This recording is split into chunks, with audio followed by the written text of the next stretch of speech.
Israel में गिरी ईरानी missile चलती car के सामने गिरी और मिसाइल गिरने के बाद जोरदार धमाका हुआ।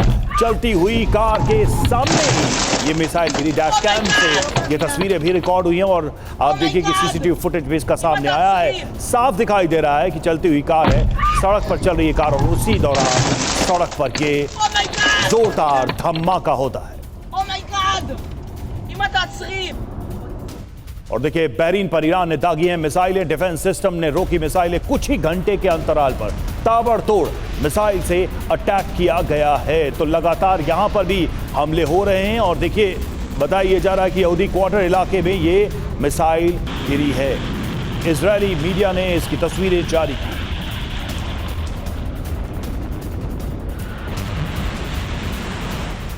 इधर कुवैत में भी अमेरिकी बेस पर ईरान का हमला लगातार जारी है। मिसाइल अटैक के बाद अमेरिकी बेस पर आग लग गई और हमले में अमेरिकी बेस को नुकसान का दावा किया जा रहा है। तो अमेरिकी बेस को लगातार बहरीन हो या फिर इराक को ईरान टारगेट कर रहा है। एक बार फिर से तस्वीरें आप देखिए किस तरीके से यहां पर निशाना बनाया है ईरान। या मोहम्मद या अली।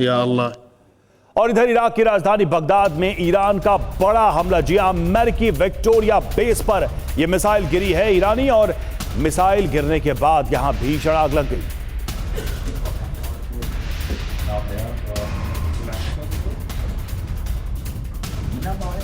और अमेरिका के डिएगो गार्सिया बेस पर अटैक। हिंद महासागर में अमेरिकी बेस पर मिसाइलें ईरान ने दागी हैं। ईरान से करीब 4000 किलोमीटर दूर है डिएगो गार्सिया और ईरान ने अमेरिकी बेस पर 2 मिसाइलें दागी हैं। वॉल स्ट्रीट जर्नल के हवाले से बड़ी खबर सामने आ रही है। तो देखिए आज की सबसे बड़ी खबर यही है, 4000 किलोमीटर दूर डिएगो गार्सिया को निशाना बनाया गया। 2 मिसाइलें यहां पर दागी गई है। अमेरिकी बेस है, अपने आप में एक बड़ी चुनौती ईरान की तरफ से। अमेरिका को बड़ा चैलेंज दिया जा रहा है कि अपनी सीमाओं से बहुत दूर भी वो अमेरिकी लक्ष्यों को निशाना बना सकता है।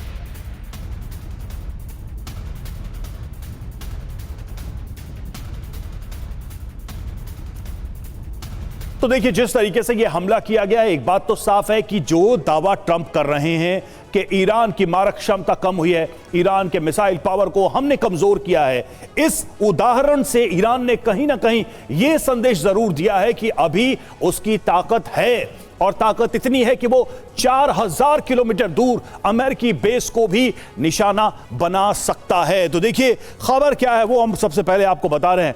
मुस्तफा का प्रतिशोध, 4000 किलोमीटर दूर विस्फोट।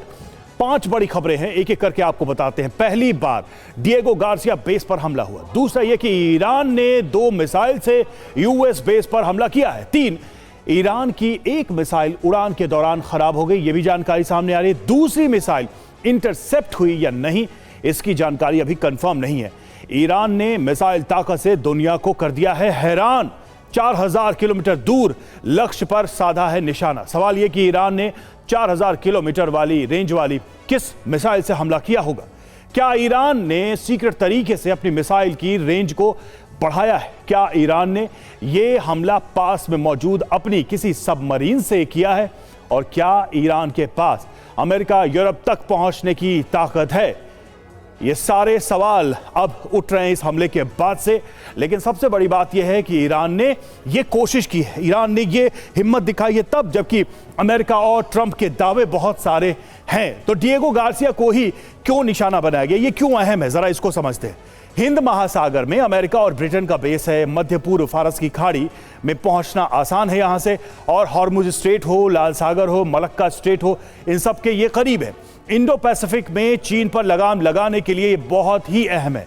अमेरिका के B-2, B-52 और B-1B बॉम्बर यहां पर तैनात किए गए हैं। एयरक्राफ्ट कैरियर, सबमरीन के लिए डीप वाटर पोर्ट की तरह है ये।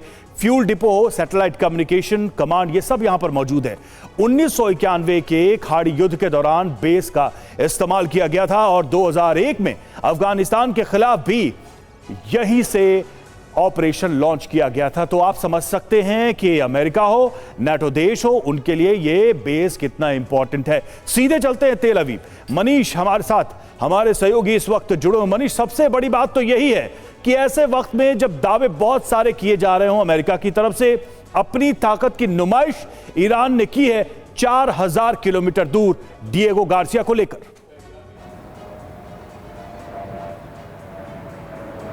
बिल्कुल रवि, देखिए डिएगो गार्सिया का मामला हो, बल्कि मैं तेल अवीव में भी सोच रहा था यही कि जिस तरीके से नियमित तौर पर हमला होता है, मतलब रात में अगर कहें तो हर रात 9:45 बजे पहले राउंड पर हमला होता है, फिर रात के 2 बजे, फिर रात के 3:45 पर, जैसे लगता है किसी ने शिफ्ट लगा रखी हो और उस शिफ्ट पर हमेशा हमला होता है। तो उससे मुझे यही लगता है कि भले ही ट्रंप दावा कर रहे हो, लेकिन ईरान के मिसाइल अटैक करने की क्षमता में कमी नहीं आई है। और डिएगो गार्सिया तो सबसे बड़ा उदाहरण है।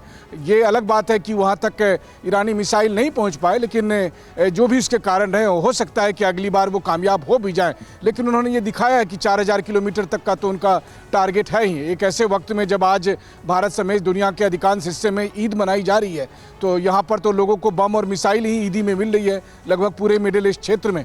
लेकिन हाँ, ईरान के हौसले ना केवल बुलंद हैं, बल्कि ईरान जिस तरीके से लड़ रहा है उससे तो यही लगता है कि आने वाले कई हफ्ते, कई महीने भी ये जंग अगर चलता रहे तो किसी को आश्चर्य नहीं होगा। अब इसकी वजह से अमेरिका को चाहे जो भी परेशानी हो, लेकिन इजराइल में मौजूद रहकर मैं एक बात आपको कह सकता हूँ कि इजराइल को ये लगता है कि वो अपने रणनीतिक लक्ष्य को पूरा कर रहा है और इसीलिए किसी के रोके इजराइल भी नहीं रुकने वाला है। और इजराइल की तरफ से इसी तरह से लगातार स्ट्राइक की जाती रहेगी ईरान के भीतर। जब मैं यहाँ लोगों से पूछता हूँ कि क्या इस जंग के बाद जंग खत्म हो जाएगी और जंग नहीं होंगे, तो उनका कहना है कि ऐसा नहीं है, 5-10 साल बाद फिर हम जंग करेंगे, लेकिन अभी फिलहाल जो ये जंग है इसको आखिरी मुकाम तक ले जाना है। तो ये इजरायली माइंडसेट है जिसके तहत वो आगे बढ़ रहे हैं और ऐसी स्थिति में पूरी दुनिया को इस जंग बिल्कुल ये बात भी एक तरीके से बहुत जग जाहिर है कि इजराइल की तरफ से भी तैयारी पूरी है। इजराइल भी अपने एग्जिस्टेंस के नाम पर इस युद्ध को लड़ता नजर आ रहा है। दत्ता सर, लेकिन डिएगो गार्सिया की कहानी की हम बात करें, ये क्या स्टोरी है? मतलब अभी अमेरिकी बेस जो करीब थे वहां पर हमले किए जा रहे थे, इजराइल पर हमले किए जा रहे थे। ईरान ने 4000 दूर एक टारगेट को फिक्स किया, उसे चिन्हित किया और उस पर मिसाइलें दाग दी। क्या इससे खबरें निकलती समझ में आ रही हैं? क्या इंटेंशन समझ में आ रहा है? सफलता मिली है, नहीं मिली, इसकी कोई गारंटी नहीं है, लेकिन मिसाइलों को यहां तक फायर करने का मकसद क्या हो सकता है? बिल्कुल रवि, देखिए ऐसा है, ईरान ने जो उसके पास इमीडिएट टारगेट थे अमेरिकन बेसिस, और वो सारी जगहें जहाँ से अमेरिका इस्तेमाल करके ईरान के ऊपर हमला कर रहा था, उसको उन्होंने टारगेट करके दिखा दिया अपनी क्षमता। और इजराइल के ऊपर भी लगातार वो अपनी मिसाइल्स की बुछार कर रहे हैं। अभी जहाँ तक अमेरिकन बेस जो डिएगो गार्सिया में है, और ये अमेरिकन और यूनाइटेड किंगडम की एक कंबाइंड बेस थी ये, इसको भी अब टारगेट करने की उन्होंने क्षमता जाहिर करी है। और कोई भी जो टेक्निकल आदमी है वो ये समझ लेगा और उसे मालूम है कि जब आप रॉकेट्स यहाँ मिसाइल इस्तेमाल करते हैं, आपको सिर्फ बूस्टर लगाने होते हैं उसके ऊपर, उसकी रेंज बढ़ाने के लिए। और बूस्टर लगाना कोई मुश्किल काम नहीं है। अगर ईरान ऑलरेडी इतनी टेक्नोलॉजी रखता है कि उन्होंने हाइपरसोनिक मिसाइल्स बनाई हैं, चाहे वो सेजल हो, खुरमशहर हो और नसरुल्लाह टाइप की मिसाइलें जो इस्तेमाल कर रहा है, जो तकरीबन 5 से 7 मिनट में इजराइल पहुंच जाती हैं, उसके अंदर बूस्टर लगा के डिएगो गार्सिया को टारगेट करना कोई मुश्किल काम नहीं है। और मेरा तो ये भी मानना है, आने वाले समय में ईरान वो भी क्षमता बना लेगा कि वो मेनलैंड अमेरिका तक भी पहुँच जाए।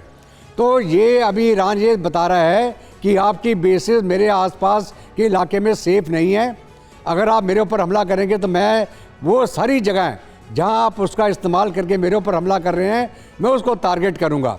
तो ये एक तरह से एक वार्निंग और कॉशन पैदा हो जाता है दुश्मन में कि मैं भी सेफ़ नहीं हूँ, क्या पता कब हमला हो जाए, क्या पता इन्होंने कंटेनर शिप में भेजी मिसाइल, क्या पता इन्होंने अपनी सबमरीन के माध्यम से अटैक किया। तो आगे चल के जैसे यूक्रेन ने रशिया में उनके स्ट्रेटेजिक बॉम्बर्स को, सर ये मैसेज देने की कोशिश अमेरिका को की गई है और मुझे लगता है ये मैसेज पहुंचा भी होगा। ये प्रयास ही अपने आप में दिखाता है कि ईरान इस जंग में कहीं से भी पीछे हटने को तैयार नहीं है। दबाव चाहे जो भी बनाया जाए अमेरिका और इजराइल की तरफ